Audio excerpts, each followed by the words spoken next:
اعوذ باللہ من الشیطان اللعین الرجیم بسم اللہ الرحمن الرحیم السلام علیکم یا علی مدد۔ مومنین و مومنات کی خدمت میں خصوصی طور پر زمانے کے امام اجل اللہ تعالی فرجہ شریف کی بارگاہ میں 25 شوال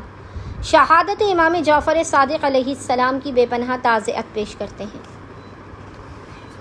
آج مومنین و مومنات کی خدمت میں 25 شوال کے دن شہادت امام جعفر صادق علیہ السلام کے دن کا ایسا مجرب اور جلالی ترین عمل و وظیفہ لے کر آئے ہیں کہ جو بھی بندہ مومن یا مومنہ اس عمل و وظیفے کو کرے گا، خداوند متعال اس کے مقام سے بلند ہونے سے پہلے اس کی خالی جھولیوں کو لازماً بھر دے گا۔ کبھی بھی اس کو اپنی بارگاہ سے وہ خالی ہاتھ نہیں لوٹائے گا کہ جس نے اس عمل و وظیفے کو کیا۔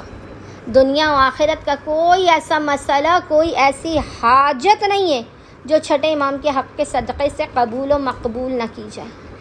یہ بے انتہا مجرب اور آسان ترین وظیفہ عمل ہے جسے مومنین و مومنات نے کرنا ہے۔ بس مومنین نے کرنا یہ ہے کہ 25 شوال کے دن اپنی کوئی بھی بڑی سے بڑی حاجت یا آرزو کے لیے خصوصی طور پر، اس کے علاوہ بھی آپ جب بھی پریشان حال ہو چھٹے امام سے اس طرح سے متوسل ہو سکتے ہیں۔ آپ نے سب سے پہلے باوضو ہونا ہے، اور باوضو ہونے کے بعد آپ نے قبلہ رخ کھڑے ہو کر آسمان کی جانب نگاہ کرتے ہوئے کلام مجید کو، فرقان حمید کو اپنے چہرے کے آگے کھول کر رکھ لینا ہے، اور اس کے بعد آپ نے سب سے پہلے محمد اور آل محمد پر 14 مرتبہ 14 ٹائمز درود بھیجنا ہے۔ پھر آپ نے 14 مرتبہ 14 ٹائمز تسبیحات اربعہ کو پڑھنا ہے، یعنی سبحان اللہ والحمد للہ ولا الہ الا اللہ واللہ اکبر۔ اس ذکر کو بھی آپ نے 14 مرتبہ 14 ٹائمز ہی پڑھنا ہے۔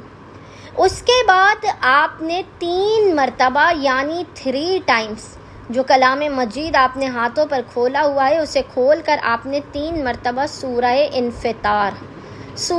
انفطار کی آپ نے 3 مرتبہ 3 ٹائمز تلاوت کرنی ہے، اور اس کے بعد کلام مجید کو اپنے سر پر رکھ کر آسمان کی جانب دیکھتے ہوئے آپ نے 100 مرتبہ کہنا ہے، یا اللہ یا ذوالجلال والاکرام، یا اللہ یا ذوالجلال والاکرام۔ پھر آپ نے 3 مرتبہ 3 ٹائمز سورہ قدر کو پڑھ کے روتے ہوئے، گڑ گڑاتے ہوئے، اشک بار آنکھوں کے ساتھ اس تمام عمل کو امام جعفر صادق علیہ السلام کی